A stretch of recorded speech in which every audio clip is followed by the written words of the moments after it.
काळामध्ये अनेक महाराष्ट्रामध्ये फिरायचो मी, कदम साहेब आणि पृथ्वीराज बाबा अनेकदा हेलिकॉप्टरमधनं जायचो.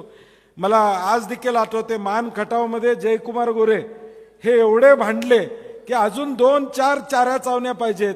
पृथ्वीराज बाबांचा स्वभाव विजयराव माहीत आहे.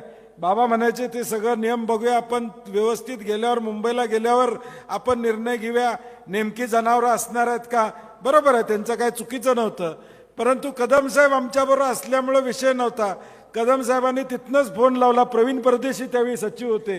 प्रवीण परदेशींना म्हणले ह्यो म्हणजे जयकुमार आमदार कदम साहेबांची सवय तुम्हाला माहीत आहे, ह्यो जया सांगतोय 4 चावण्या पाहिजेत, GR ताबडतोब काढ आणि संध्याकाळपर्यंत पाठवू. परदेशी साहेब म्हणले साहेब फाईलवर तुमची आणि मुख्यमंत्र्यांची सही लागेल, आमच्या सह्या झाल्या तसं समज आणि काढ, पुढं काय बोलू नको.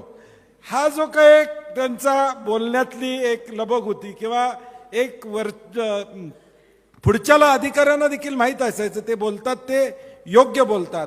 आणि मला आठवते त्यावेळी देखील आम्ही ज्यावेळी टेक ऑफ केलं मान खटावरनं आणि परत राज्यपाल भवनला त्या ठिकाणी पोचलो, तोपर्यंत GR झाला होता. जयकुमार गोरेंचा फोन आला होता की GR झाला आणि चारा छावण्या वाढवायचा निर्णय त्या ठिकाणी झाला.